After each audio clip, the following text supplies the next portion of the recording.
नमस्कार, अपना प्रदेश उत्तर प्रदेश उत्तराखंड देख रहे हैं आप। मैं हूं आपके साथ पूजा मोहन पांडे। बुलेटिन की शुरुआत बड़ी और अहम जानकारी के साथ करेंगे। बड़ी खबर सामने आ रही है इस वक्त की, बेहद बड़ी और अहम जानकारी आपको राजधानी लखनऊ से दे रहे हैं। नगरीय निकाय चुनाव को लेकर बड़ी खबर है।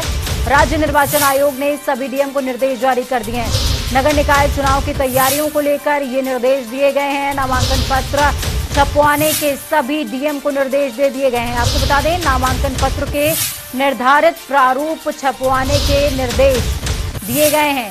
तो इस वक्त की बेहद बड़ी और अहम जानकारी आपको राजधानी लखनऊ से दे रहे हैं। नगर निकाय चुनाव को लेकर के अहम जानकारी है ये। नगरीय निकाय चुनाव की तैयारियों पर निर्देश जारी हुआ है। नामांकन पत्र छपवाने के निर्देश दिए गए हैं। तो वहीं मुख्यमंत्री योगी आदित्यनाथ अपने 2 दिवसीय दौरे पर बिजनौर पहुंच गए हैं। उन्होंने जिले से जुड़ी 235 करोड़ की योजनाओं का लोकार्पण और शिलान्यास किया। इस दौरान मुख्यमंत्री ने कहा कि यूपी में अब निवेश आ रहा है और रोजगार का सृजन हो रहा है। हाईवे और एक्सप्रेसवे बन रहे हैं।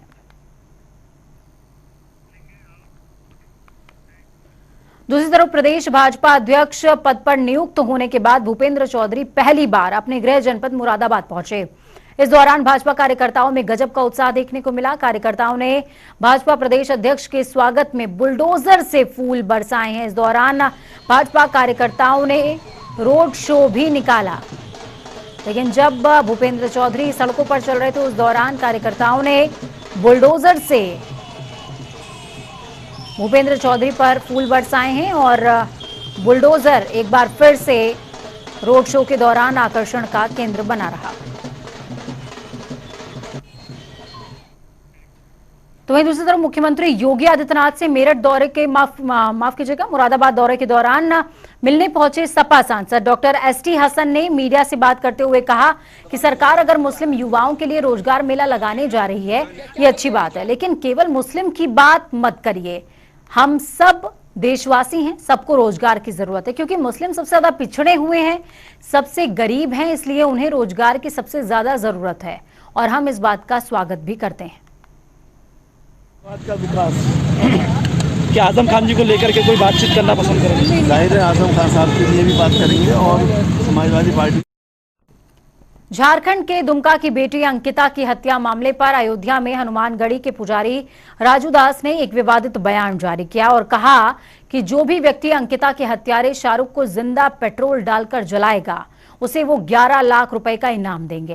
तो वहीं राजू दास ने यह दावा किया है कि इनाम की धनराशि उनके पास आ चुकी है और अब उन्हें देखना है कि कौन इस इनामी धनराशि को लेने के लिए झारखंड की बेटी को इंसाफ दिलाता है।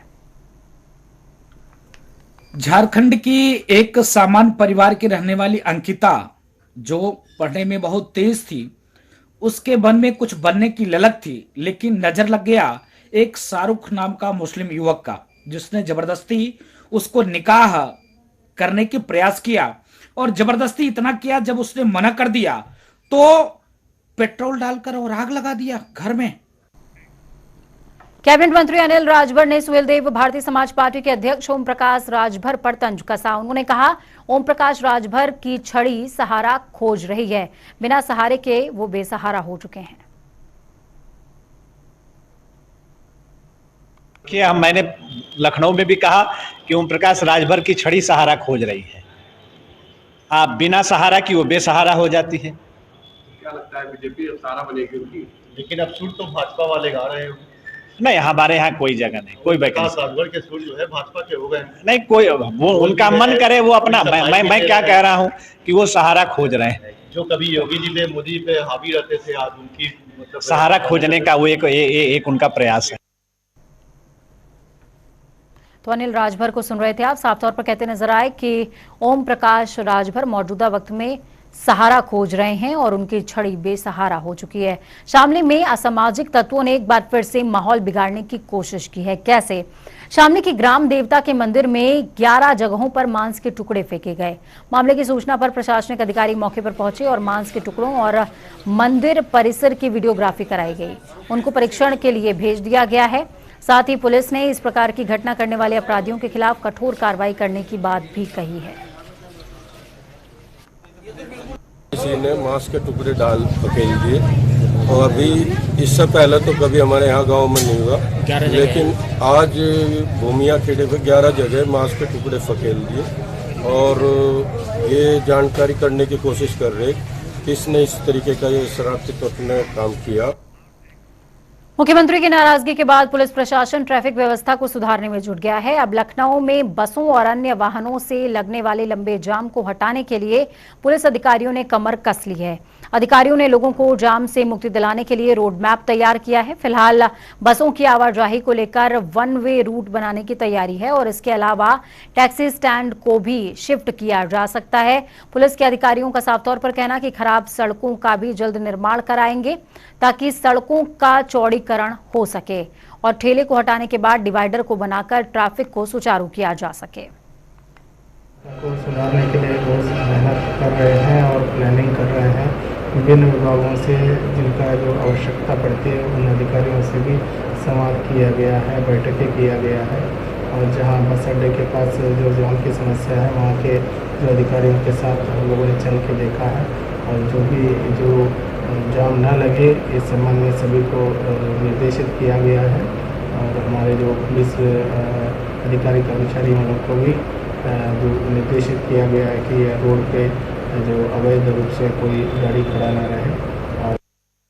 मुख्यमंत्री जाम को लेकर काफी नाराज थे। इसको बात को लेकर अब अधिकारियों में भी हलचल तेज हो गई है। पुलिस के आला अधिकारी सड़कों पर नजर आ रहे हैं, लेकिन पुराना लखनऊ खासकर अभी भी जाम की चपेट में है। ये लखनऊ का कैसरबाग इलाका है जहां पर बेतरतीब वाहनों की वजह से लोगों को आवाजाही में काफ़ी दिक्कत होती है। खास बात है कि 2 दिन पहले यहाँ पर पुलिस के आला अधिकारियों ने यहाँ पर पूरा गश्त की थी और एक रोड मैप तैयार किया है। जल्द ही कैसरबाग इलाके को जाम मुक्त करने की कवायद है, क्योंकि यहाँ पर बसों की जो आवाजाही है और बेतरतीब जो टैक्सी स्टैंड्स हैं इसको लेकर अधिकारियों ने एक रोड मैप तैयार किया है और जल्द ही यहाँ कई सड़कों को बनवे करने की तैयारी है। जिस तरह से हम आपको दिखाएंगे कि यहाँ पर जो बसें हैं वो जब कैसरबाग के लिए आती हैं, अलग अलग इलाकों से आती हैं, जिसमें सीतापुर और बाराबंकी और ख़ासकर रायबरेली वो ऐसे इलाके हैं जहाँ से अलग अलग रूट से ये बसें आती हैं और आप देख सकते हैं कि लाइन से इन बसों की कतारें लगने की वजह से यहाँ पर जाम की स्थिति बनी रहती है। अब कोशिश की जा रही है कि इन इलाकों को भी जाम से मुक्ति दिलाई जाए, यहाँ के लोगों को राहत दिलाई जाए। इसके लिए रोड मैप तैयार किया गया है और जल्द ही इसे कई सड़कों को बनवे किया जा रहा है और इसके अलावा जो ठेले खुमचे हैं उनको भी किनारे किया जाएगा और टैक्सी स्टैंड खासकर जिसको लेकर यहाँ पर काफ़ी रोष रहता है लोगों में, कई बार कंप्लेन भी की गई, टैक्सी स्टैंड को भी शिफ्ट करने की तैयारी है। अब देखना होगा कि कितनी जल्दी ये जो प्लान है सड़क पर उतरता है और लोगों को जाम से राहत मिलती है। कैमरा पर्सन रियाज के साथ तौफीक तिरवई, जनता टीवी लखनऊ। तो वहीं दूसरी तरफ सुभाषपा अध्यक्ष ओम प्रकाश राजभर ने वाराणसी डीएम और कमिश्नर को एक लेटर लिखा है जिसमें उन्होंने बलिया से लेकर गाजीपुर वाराणसी तक बॉर्डर टू बॉर्डर सुरक्षा मांगी है।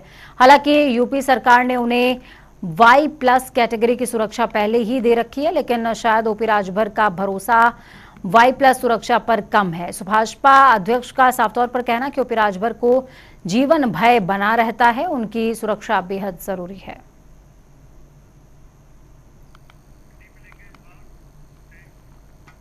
तो वहीं दूसरी तरफ आपको बता दें कि आजमगढ़ से तमाम कांग्रेसी कार्यकर्ता दिल्ली के लिए रवाना हो रहे हैं और उनमें अलग तरीके का उत्साह भी नजर आ रहा है।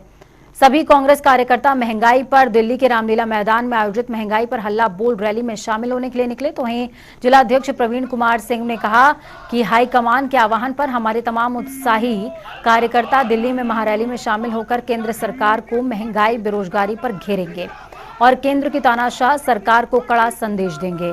कांग्रेस पार्टी गरीबों की समस्याओं को अनदेखा नहीं कर सकती है। यूपी के भदोही में पुलिस प्रशासन ने अपराधियों के खिलाफ चलाए गए अभियान के तहत पुलिस के कुख्यात गैंगस्टर गुलाब जायसवाल की 2 करोड़ से ज्यादा की संपत्ति को कुर्क कर दिया। शराब माफिया गुलाब जायसवाल हिस्ट्री शीटर और जनपद स्तर का टॉप ट्रेंड अभियुक्त है और अनिल जायसवाल थाना स्तर का टॉप 10 हिस्ट्री शीटर अभियुक्त होने के साथ ही इसके खिलाफ जनपद सहित अन्य जनपदों में अवैध शराब तस्करी, हत्या के प्रयास सहित कई गंभीर अपराधों के दर्जनों केस दर्ज हैं। तो सुबह की राजधानी लखनऊ में मदेगंज थाने पर वकीलों का तांडव देखने को मिला, जहां पर उन्होंने थाने के सामने सड़क पर जाम लगा दिया और पुलिस पर मुकदमा दर्ज करने का दबाव भी बनाते नजर आए। और उसके बाद ये वीडियो तेजी से वायरल हो रहा है। तस्वीरें आपको दिखा रहे हैं। वकीलों का तांडव राजधानी लखनऊ में देखने को मिला और ये तमाशा कुछ नया नहीं है। अमूमन काले कोटधारी इस तरीके का तमाशा करते रहते हैं।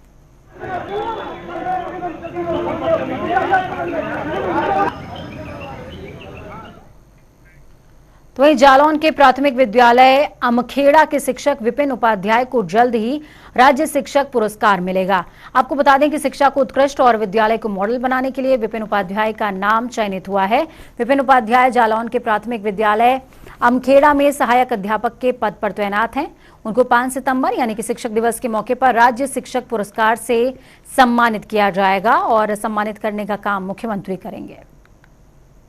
सर, इसमें खैर गौरव का विषय तो है ही, और इसके साथ साथ हमें जो ऐसा लगता है कि जो हम कर रहे हैं और सरकार उसको नोटिस कर रही है, तो इस हिसाब से हमें लगता है कि हम सही दिशा में आगे बढ़ रहे हैं। और हम लोग जो भी अभिनव प्रयास होते हैं उनका करने का प्रयास कर रहे हैं और बच्चे जैसा रिस्पॉन्स करते हैं उसी दिशा में हम लोग आगे बढ़ते हैं। सर, हम अपने तरफ से संदेश यही देंगे कि जो आप कर रहे हैं बहुत अच्छा कर रहे हैं, बहुत बेहतर कर रहे हैं। सभी शिक्षक अपने स्तर से जितना कर सकता है उतना कर रहा है।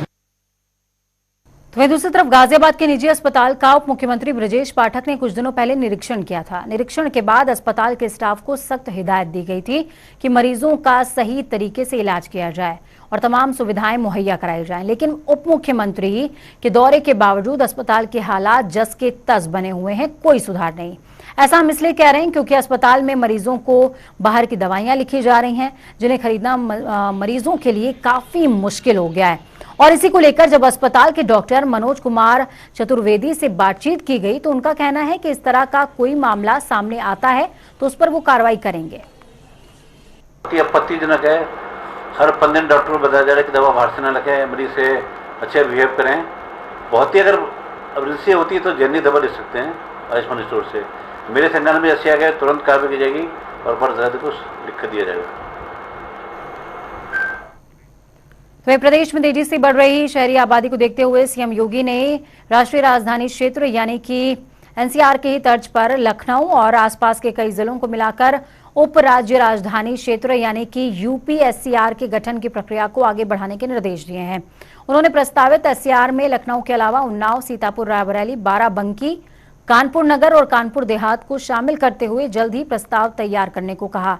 साथ ही लखनऊ में मेट्रो रेल का मामला अगले चरण की तरफ आगे बढ़े, 1 सप्ताह के अंदर इसकी भी कार्य योजना तैयार करने के निर्देश सीएम की तरफ से दिए गए हैं।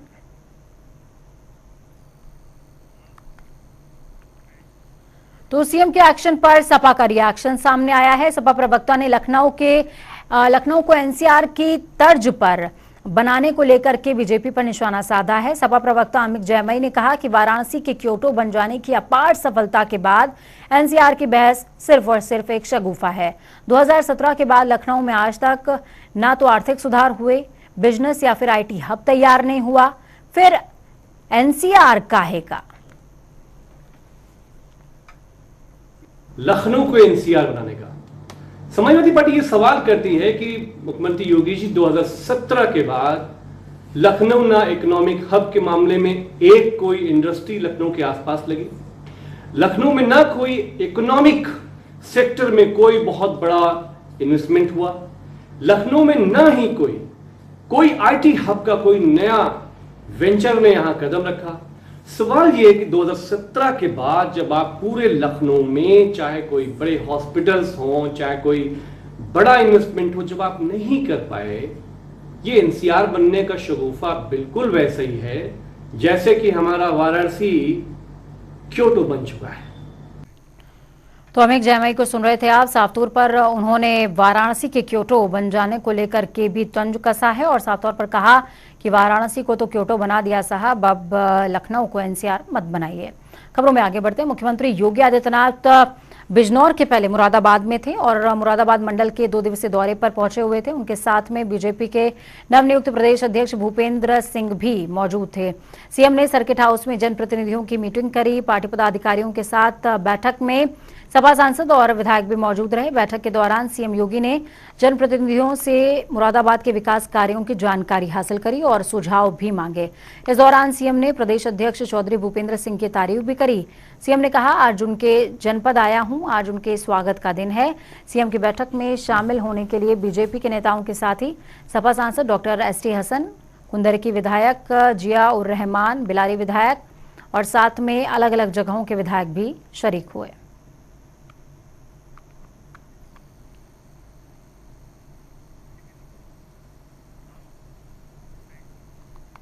तो वहीं दूसरी तरफ खबरों में आगे बढ़ते हुए उत्तराखंड का जिक्र कर लेते हैं। उत्तराखंड विधानसभा में बैकडोर भर्ती मामले में जांच को लेकर विधानसभा अध्यक्ष रितु खंडूरी ने एक्सपर्ट कमेटी गठित कर दी है। विधानसभा भवन में पीसी करते हुए यानी कि प्रेस कॉन्फ्रेंस करते हुए अध्यक्ष रितु खंडूरी ने 2 बड़े फैसले लेने की बात कही। अध्यक्ष रितु खंडूरी का कहना है कि लोकतंत्र के मंदिर की गरिमा को बचाए रखना मेरी जिम्मेदारी है। ऐसे में हमने भर्ती प्रकरण पर जांच के लिए पूर्व आईएएस डीके कोटिया की अध्यक्षता में कमेटी गठित कर दी है, जिसमें सुरेंद्र सिंह रावत और अवनेंद्र सिंह न्याल सदस्य होंगे। 3 सदस्यों की कमेटी 1 महीने के अंदर जांच की रिपोर्ट मुझे सौंपेगी। तो वहीं 2000 से लेकर 2022 तक सभी भर्तियों की जांच इसमें 2 चरणों में की जाएगी। दूसरी तरफ आरोपों के घेरे में आए सचिव विधानसभा मुकेश सिंघल को 1 महीने की फोर्स लीव पर भेज दिया गया है, जिसमें वो जांच में पूरा सहयोग करेंगे। मैंने ये निर्णय लिया है कि एक एक्सपर्ट कमेटी की बैठेगी, ईमानदार अफसरों की एक्सपर्ट कमेटी है, जानकारों की एक्सपर्ट कमेटी है और वो इस चीज को देखेगी। देखिए, मैंने आपको कहा है ना, 2000 से 2011 और 2012 से 2022 तो जांच होगी और जो भी गलत है, कोई भी गलत है, जो भी गलत है उसके निर्णय उसके अगर खिलाफ आता है तो कार्रवाई होगी। सचिव विधानसभा मुकेश सिंघल का कमरा, जिनका जिक्र अभी विधानसभा अध्यक्ष रितु खंडूरी की खबर के दौरान हमने किया, उनके कमरे को सील कर दिया गया है। साथ ही विधानसभा अध्यक्ष रितु खंडूरी ने बैकडोर भर्ती मामले में मुकेश सिंघल को 1 महीने की फोर्स लीव पर भेज दिया है। आपको बता दें, सचिव विधानसभा मुकेश सिंघल पर एक साथ कई प्रमोशंस लेने का आरोप है। अध्यक्ष रितु खंडूरी ने कहा कि जांच कमेटी के सामने मुकेश सिंघल अपना पक्ष रखेंगे। आपको बता दें कि मुकेश सिंघल ने अपने आप को ही पदोन्नति कई प्रपत्रों के जरिए दे रखी थी।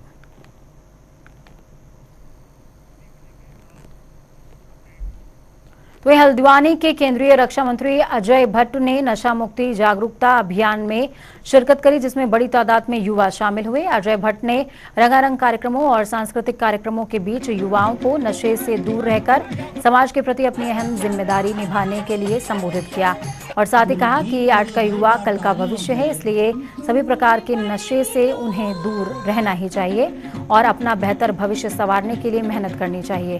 वहीं लोक गायिका माया उपाध्याय और इंदर आर्य ने अपने सुनहरे गीतों से कार्यक्रम में समा बांध दिया।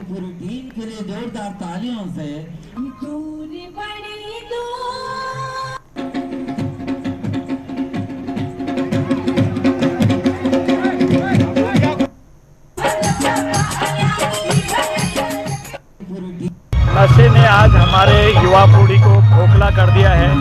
उसके खिलाफ इतनी बड़ी संख्या में लोगों का आना अपने आप में हमारी सफलता है और नशा विरोधी जो आंदोलन चला रहे हैं इस संगठन की सफलता है। इसलिए मैं शंकर जी को बधाई देता हूं और हम तो लंबे समय से नशे के खिलाफ रहे हैं। आगे भी जहां पर भी इस तरह की शिकायतें आएंगी, एडमिनिस्ट्रेशन की तरफ से, सरकार की तरफ से उनको बख्शा नहीं जाता है। तो वहीं हरिद्वार में काली सेना प्रमुख स्वामी आनंद स्वरूप ने जेल में जितेंद्र नारायण त्यागी उर्फ वसीम रिजवी की जान को खतरा बताया और जेल प्रशासन के साथ साथ मुख्यमंत्री से जितेंद्र नारायण त्यागी की सुरक्षा के लिए मांग की है। स्वामी आनंद स्वरूप का कहना है कि इससे पहले भी जितेंद्र नारायण त्यागी को धमकी मिली है। वहीं इस मामले में जेल अधीक्षक मनोज कुमार आर्य ने कहा कि जिस तरीके से सुविधाएं आम कैदियों को दी जाती हैं, वही सुविधाएं जेल मेंबर जितेंद्र नारायण त्यागी को उपलब्ध करा रहे हैं। हमारी जानकारी में ये भी आया है कि उनको कई धमकियां मिल चुकी हैं। इसको देखते हुए जितेंद्र नारायण त्यागी की सुरक्षा का पूरा ध्यान कारागार में रखा जा रहा है।